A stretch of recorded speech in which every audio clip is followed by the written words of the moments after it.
हरिशंकर जैन जी, एक बड़ी लड़ाई आप लोगों ने लड़ी और उस लड़ाई में एक पहली जीत आप लोग को मिली है आज इलाहाबाद हाईकोर्ट से।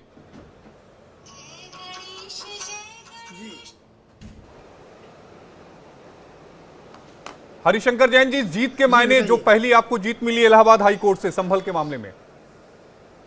जी जी, आप सही कह रहे हैं, ये बहुत बड़ी जीत है। और माननीय उच्च न्यायालय ने जो कुछ भी कार्रवाई हुई थी एडवोकेट कमिश्नर द्वारा जो सर्वे किया गया था उसको वैलिड माना है और रिवीजन याचिका खारिज कर दिया है। यानी एडवोकेट कमिश्नर महोदय ने जो वह जांच की थी, जो वीडियोग्राफी फोटोग्राफी हुई थी, वो पढ़ी जाएगी, that is part of record, और रिकॉर्ड के में रहेगी और हम लोग उस पर आगे कार्रवाई करेंगे। हरिशंकर जैन जी, जो वीडियो रिकॉर्डिंग हुई थी, जो फोटोग्राफ्स थे और जो सर्वे रिपोर्ट थी, क्या वो पब्लिक भी होगी अब? जी हाँ, बिल्कुल। अभी ये पूरा जजमेंट पढ़ना पड़ेगा। अभी तो रिपोर्ट सील कवर में है। अभी जजमेंट पढ़ने के बाद मालूम पड़ेगा कि सील कवर खोलने का आदेश हुआ है कि नहीं हुआ है। अगर नहीं हुआ होगा तो उसके लिए दरखास्त दी जाएगी। हो गया तो कोई बात नहीं है। हरिशंकर जैन जी, इस फैसले के बाद पूरी जी सुनवाई की रूपरेखा बदल जाएगी, क्योंकि जो सर्वे हुआ उसमें दावा यह किया गया कि कई सनातन संस्कृति की निशानियां मिली हैं। आपका जो केस था कि ये हरिहर मंदिर है, वो उसमें एक मजबूती मिलेगी इस रिपोर्ट के अब आने के बाद, यानी अब रिकॉर्ड पर आने के बाद। देखिए, रिपोर्ट में जो भी आया है अब वो पढ़ा जाएगा और वो साबित किया जाएगा कि जो कुछ लिखा है सही लिखा है, मौके पे एग्जिस्ट करता है और उसके हिसाब से आगे कार्रवाई चलेगी। हरिशंकर जैन जी, जो निचली अदालत में सुनवाई पर रोक थी वो रोक हट गई, इसका मतलब है अब सुनवाई शुरू हो जाएगी? अब सुनवाई शुरू हो जाएगी। जी हाँ, सुनवाई शुरू हो जाएगी। ये डे टू डे बेसिस होगी, कैसे होगी? हाँ। पूरा विस्तार से थोड़ा बताइए हरिशंकर जैन जी। नहीं, डे टू डे का कोई ऑर्डर नहीं है। जैसे सिविल कोर्ट में केस होते हैं उसी तरह से इसकी भी सुनवाई होगी। अच्छा, रूल 7-11 के तहत जो मुस्लिम पक्ष की आपत्ति थी, उस आपत्ति का क्या हुआ? वो जो अर्जी थी, अभी तो उनकी अर्जी लोअर कोर्ट में ऑर्डर 7 रूल 11 की कोई फाइल नहीं हुई है। अगर फाइल होती है तो उसका निस्तारण होगा, हम लोग उसका जवाब देंगे। हरिशंकर जैन जी, ये तो तय है कि जो मुस्लिम पक्ष है वो इस फैसले के खिलाफ सुप्रीम कोर्ट जाएगा। इससे पहले भी हमने ज्ञानवापी के मामले में देखा, भोजशाला के मामले में देखा, कृष्ण जन्मभूमि के मामले में देखा। जी, अब सही कह रहे हैं और उनको आना भी चाहिए और हम लोग यहाँ तैयार हैं और कोई प्रॉब्लम नहीं है। सुप्रीम कोर्ट भी आइए, बहस कर लीजिए, देख लिया जाएगा, कोई दिक्कत नहीं है। कोई दिक्कत नहीं, लेकिन एक दिक्कत यहां पर यह है कि प्लेसेस ऑफ वर्शिप एक्ट मामले की सुनवाई करते हुए सुप्रीम कोर्ट ने एक आदेश दिया था जिसमें यह कहा था कि प्लेसेस ऑफ वर्शिप एक्ट से जुड़े जो मामले देश की अलग अलग अदालतों में हैं, उसमें अदालतें कोई भी आदेश जो है, यानी फाइनल जो आदेश है वो जारी नहीं करेंगी, ना ही सर्वे का आदेश जो है वो जारी करेंगी। भैया, यहाँ प्लेस ऑफ वर्शिप एक्ट लागू नहीं होता है, क्योंकि प्लेस ऑफ वर्शिप एक्ट में लिखा है कि जो प्रॉपर्टी एसआई के देख रेख में है वहाँ पर प्लेस ऑफ वर्शिप एक्ट लागू नहीं होगा। तो यहाँ तो प्लेस ऑफ वर्शिप लागू नहीं होता, इसलिए सुप्रीम कोर्ट का वो आदेश संभल के केस में लागू नहीं होता है। संभल के केस में लागू नहीं होता, लेकिन आप लोग की क्या दलीलें थी हाई कोर्ट में जो इतनी असरदार साबित हुई कि मुस्लिम पक्ष की अर्जी को खारिज कर दिया गया? नहीं, एक्चुअल में लोअर कोर्ट के आदेश में कोई गलती थी ही नहीं। ऑर्डर 26 में कोर्ट की पावर है कमीशन कराने की। कमीशन कराने से किसी पक्ष का कोई नुकसान नहीं होता। ये तो बेवजह का बवंडर बनाया गया है। रोज हजारों मुकदमे फाइल होते हैं और सिविल कोर्ट ऑर्डर करती है, एडवोकेट कमिश्नर मौके की जांच करके रिपोर्ट देते हैं। ये तो बेवजह का बवंडर बनाया गया था। केस में जी तथ्यों के विपरीत बात की गई और ये मुस्लिम पक्ष ने जो कुछ रहा था वो तथ्यों के विपरीत था। केस बिल्कुल ऑर्डर वैलिड था और वो ऑर्डर दिया गया था जो कि अमूमन सिविल कोर्ट में हर केस में होता है। कमीशन होना, कमीशन रिपोर्ट आना, ये सिविल प्रक्रिया में बहुत आसान चीज़ है, ऑर्डिनरी चीज़ है, पर इसको तिल का ताड़ बना दिया गया। नहीं, उन्होंने तो ये तक कह दिया कि दोपहर में अर्जी कुछ नहीं दाखिल होती है और उसके बाद शाम को आदेश आ जाता है। जामा मस्जिद कमेटी की तरफ से ये कहा गया। पूरे यूपी में क्या पूरे हिंदुस्तान में सिविल कोड में जो प्रैक्टिस करता है वो जानता है कि लंच के पहले केस दाखिल होता है और लंच बाद सारी सुनवाई फ्रेश केस में होती है और जो एप्लीकेशन होती है उस पर ऑर्डर होता है। सिविल कोर्ट में वो इसमें हुआ, लंच पहले दाखिल हुआ, लंच बाद एप्लीकेशन पर ऑर्डर हुआ, ऑर्डर सुन के अच्छी तरह समझने के बाद तब किया है। और ऑर्डर में सब ग्राउंड लिखा है कि क्यों कर रहे हैं, कोई गलती थी ही नहीं। ये ऑर्डिनरी सिविल प्रक्रिया है, इसमें कोई इसको गलत कह ही नहीं सकता है। वही बात हाई कोर्ट ने भी कही कि तीर का ताड़ बनाएंगे। हाँ, वही बात मुझे लगता है हाई कोर्ट ने अपने आदेश में कही होगी, क्योंकि ये तो ऑपरेटिव पार्ट था। लेकिन इसकी जानकारी दीजिएगा, जो आप लोगों ने सिविल सूट दाखिल किया है संभल की जामा मस्जिद को लेकर, उसमें क्या कुछ आप लोगों ने बात कही है? देखिए, बात बहुत साधारण सी है अभी और बिल्कुल सिंपल सी बात है कि उसके अंदर आम पब्लिक को जाने का अधिकार है। धारा 18 एएसआई एक्ट में लिखा हुआ है कि पब्लिक हर आदमी जा सकता है। न ये एएसआई को जाने दे रहे हैं, न पब्लिक को जाने दे रहे हैं। तो आदेश दिया जाए कि पब्लिक भी जा सकती है, एएसआई जा सकते हैं, और जाने का अधिकार मांगा गया केवल। अब इसका आगे कुछ मांगा ही नहीं गया है। इसके बाद जब नई चीज़ आएगी जी, उसमें बहुत चीज़ मांगी जाएगी। अभी तो मांगी नहीं, कुछ भी नहीं मांगा गया है। तो अभी केवल जाने का अधिकार आप लोगों ने मांगा है, यानी मान के चले कि आने वाले समय में पूरा जो दावा होगा वो आप लोग करेंगे? बिल्कुल बिल्कुल करेंगे। और ये संभल जो तथाकथित मस्जिद है जी, इसको वहाँ से हटना पड़ेगा और यहाँ हरिहर मंदिर पुनः स्थापित होगी। इसी बात की कोशिश हमारी रहेगी और इसी दिशा में मैं कार्य कर रहा हूँ। इसी दिशा में आप कार्य कर रहे हैं। और सबसे अहम बात यह है कि मुस्लिम पक्ष की अर्जी जो है वो हाई कोर्ट से खारिज हुई, सुप्रीम कोर्ट को जाएंगे। सुप्रीम कोर्ट के लिए भी आप लोगों ने तैयारी कर रखी है। अब ये बताइएगा कि जब निचली अदालत में सुनवाई होगी तो शुरुआत में जो बहस होगी वो किसकी तरफ से की जाएगी? आप लोग की तरफ से ही की जाएगी, क्योंकि दावा आप लोगों ने किया है कि हमें अंदर परिसर में जाने की इजाजत दी जाए। सिविल कोड में एक प्रक्रिया है जी, सबसे पहले उनको जवाब दावा देना है, यानी रिटर्न स्टेटमेंट फाइल करना है। फिर इश्यूज बनेंगे, उसके बाद अगर कोई दरखास्तें आएंगी तो उसका निस्तारण होगा। फिर केस का फैसला होगा। कई स्टेजेस हैं। एक लंबी लड़ाई, अभी तो हरिशंकर पहले जैन उनको जी, जवाब देना है। एक लंबी लड़ाई अभी आपको लड़नी है। ये महज एक पायदान है, जिस पायदान पे आप लोगों ने सफलता प्राप्त की है, लेकिन एक बहुत लंबी लड़ाई अभी लड़नी है। देखिए, हर लड़ाई महत्वपूर्ण होती है, लंबी होती है। हर स्टेज महत्वपूर्ण होते हैं और मैं लंबी लड़ाई सोच कर ही इसमें कूदा हूँ। मैं स्वयंवादी हूँ और यही नहीं, हमारे एजेंडे में और भी हिंदू मंदिर हैं जिन्हें वापस लेने की कार्रवाई चल रही है और उनकी कार्रवाई आगे की जाएगी। और सब लड़ाई मैं चाहता हूँ कि सब मामले खुले और सारे मामलों का फैसला हो और हिंदू जनता को न्याय मिले। हालांकि एक बयान भी आया था, राजनीतिक बयान था, जिसमें यह कहा गया था कि हर मस्जिद में मंदिर ढूंढने की कोशिश ना की जाए। उस बयान पर क्या कहेंगे आप? देखिए, माननीय भागवत जी ने मस्जिद में मंदिर ढूंढने मना किया है, या मंदिर में मस्जिद ढूंढ रहे हैं। अरे भाई, जहाँ हम जा रहे हैं वो हमारी मंदिर है, अब मंदिर में मस्जिद कहाँ से आ गई? वो उन्होंने नहीं मना किया है। तो मस्जिद में मंदिर नहीं, मंदिर में मस्जिद ढूंढ रहे हैं। मंदिर में मस्जिद ढूंढ रहे हैं और यही कह रहे हैं कि आप, हाँ, कि 1948 के पहले की जो संरचना है, काशी में जाइए जी, उसकी आप जिक्र कर रहे हैं कि हम उससे पहले की जो संरचना है वो मांग रहे हैं।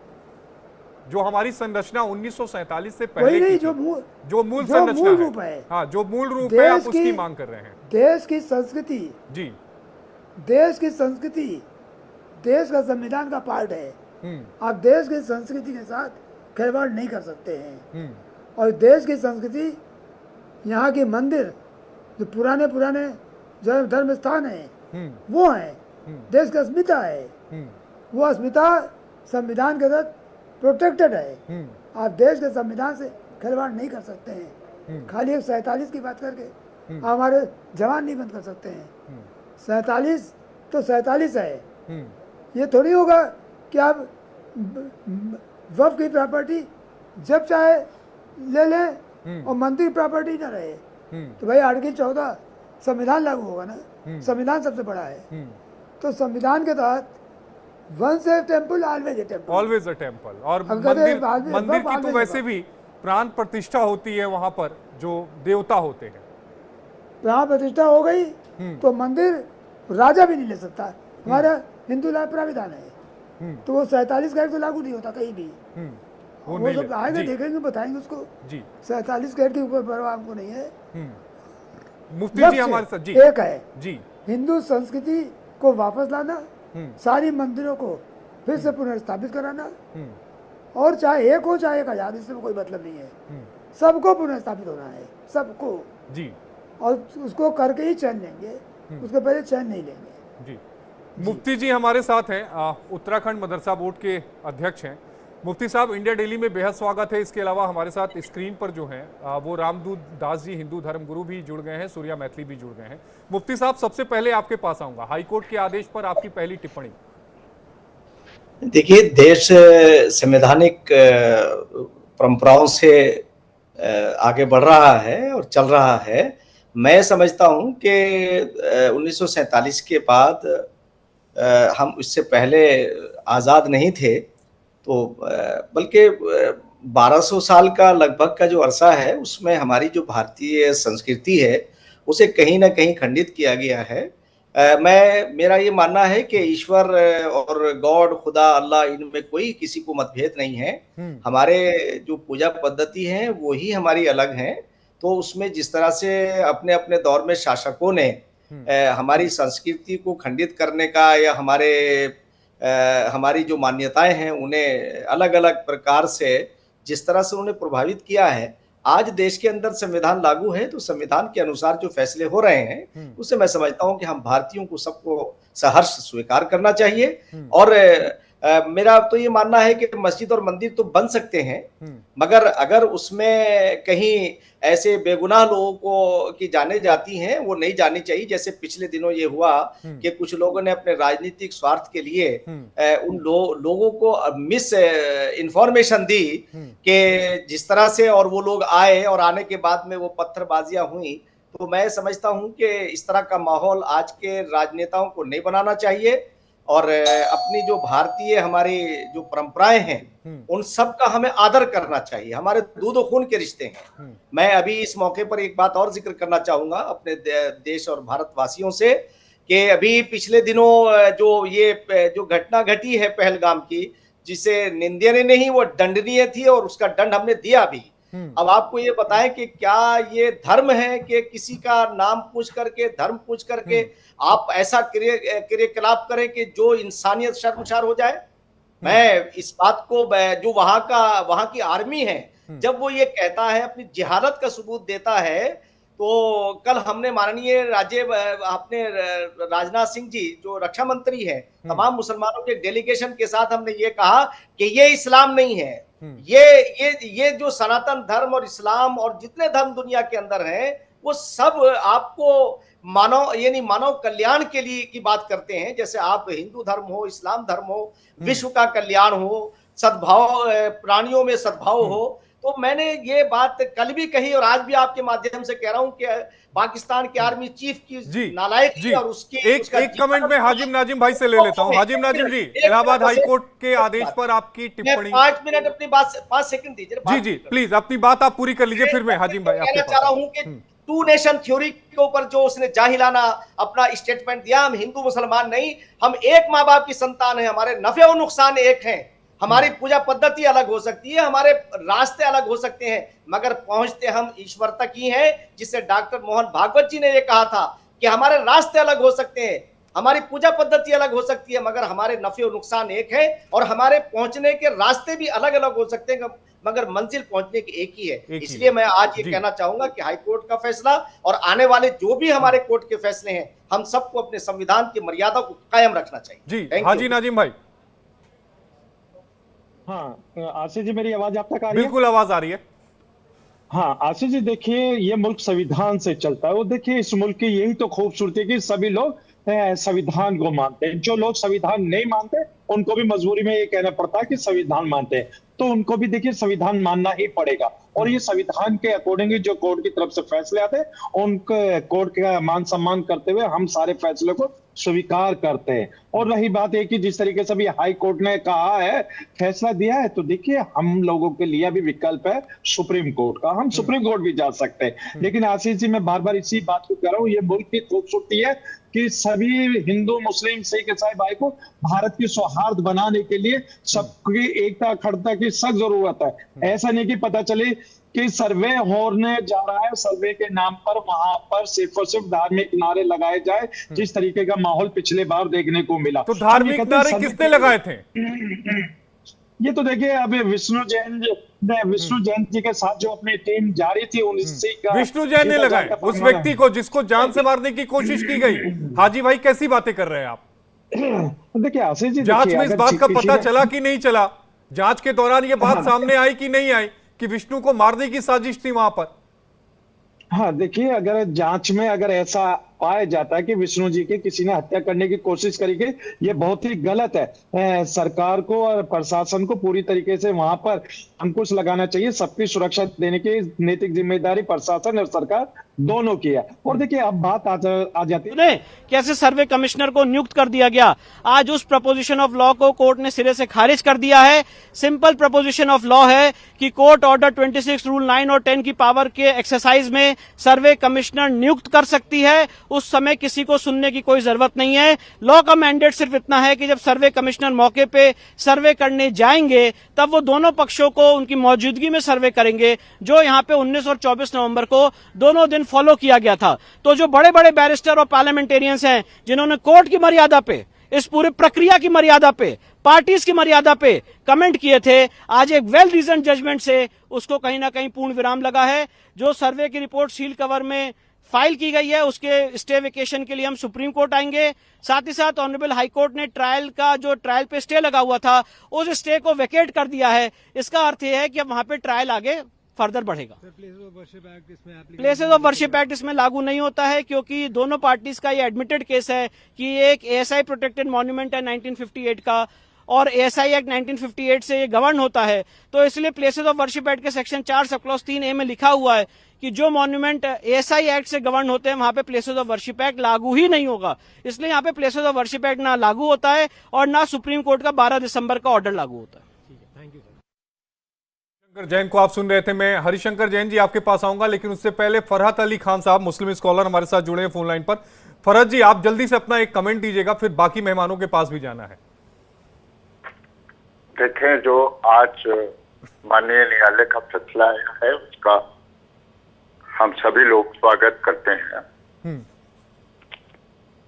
हम सभी लोग स्वागत करते हैं। खास तौर से मैं तो स्वागत ही करूंगा, क्योंकि मैंने हमेशा ये कहा कि सच्चाई से कभी भी किसी को मुंह नहीं करना चाहिए। यही इंसानियत है, यही इस्लाम है, यही जो है वो सनातन है। तो वहां पर जब हमें ऐसे साक्ष्य मिल गए और हमारे माननीय न्यायालय ने सभी पक्षों को सुनते हुए ये निर्णय लिया, तो उस निर्णय का स्वागत करते हैं। जी फरहत जी, बहुत बहुत शुक्रिया। हरिशंकर जैन जी, आप एक सवाल, अभी आपने जितने भी मुस्लिम स्कॉलर्स को सुना, सब इस बात को कह रहे हैं कि हाँ, संविधान के तहत जो भी अदालत का आदेश आएगा हम उसे मानेंगे। एक बात उन्होंने और कही कि हम सुप्रीम कोर्ट जो है वो जरूर जाएंगे। हरिशंकर जैन जी। बिल्कुल, देखिए, अदालत का आदेश मानेंगे तो इसमें कोई एहसान की बात नहीं है, मानना पड़ेगा। अदालत का आदेश जो होगा वो मान्यकारी होगा, सब पर मान्य है। सुप्रीम कोर्ट आना हर आदमी की स्वतंत्रता है, उसका अधिकार है, और सुप्रीम कोर्ट आने का स्वागत है। हम यहीं मिलेंगे और यहीं पर पूरी मैं चाहता हूँ सुप्रीम कोर्ट आवे और एक बार पूरे सारी बातों पर बहस हो जाए। हरिशंकर जैन जी, बिल्कुल आ रहा है। एक सवाल का जवाब आपसे और लूंगा, फिर मैं आपको जाने दूंगा क्योंकि स्वास्थ्य कारण भी है। इस मामले में आप लोग कैविएट दाखिल करेंगे सुप्रीम कोर्ट में? बिल्कुल कैविएट दाखिल करेंगे और जैसे ही ताकि दाखिल हो तुरंत उसकी सूचना मुझे मिले और इसको अपोज करेंगे। इसको जगह अपोज रहेंगे, करें। हाँ। हाँ, और वो जो सुप्रीम एक कोर्ट में वर्शिप मुझे एक्ट वाला जो मामला है उस पर भी आप थोड़ी सी लाइट डालते जाइए, जिसकी वजह से ज्ञानवापी परिसर वगैरह मामला फंस रहा है, कृष्ण जन्मभूमि फंस रहा है। क्या उस वाले मामले में भी आप चाहेंगे कि सुप्रीम कोर्ट अपने आदेश में मॉडिफाइड करे? इस तरह तो देखिए, फैसले मैं आ ही आपको नहीं बता पाएंगे। दूं, ऐसा है कि पब्लिक पर मत जाइए, आम लोगों के कहने मत जाइए। एक बात बड़ी साफ है, प्लेस ऑफ वर्शिप में ही लिखा है कि जहाँ जहाँ ASI एक्ट लागू होता है उस प्रॉपर्टी पर प्लेस ऑफ वर्शिप लागू नहीं होता। तो नहीं होगा। तो मथुरा संभल इनकी कैटेगरी एकदम अलग है, इस पर लागू ही नहीं होता। बात ही और ज्ञानवापी? काशी की बात रही, ज्ञानवापी की बात रही, तो वहाँ उसका हमारे पास तोड़ था। 47 से पहले वहाँ पूजा हो रही थी। हाईकोर्ट ने इस बात को माना है। हाईकोर्ट ने उनकी प्लेस ऑफ वर्शिप एक्ट की प्ली खारिज कर दिया है और मामला सुप्रीम कोर्ट में लंबित है। हाईकोर्ट तक 2 कोर्ट से बात मानी गई है कि प्लेस ऑफ वर्शिप एक्ट के प्रावधान लागू नहीं होते हैं कि प्रस्तुत जगह पर 47 के पहले पूजा हो रही थी जी। और इसलिए रिलीजियस कैरेक्टर इसका नहीं है कि वो मस्जिद का ही था।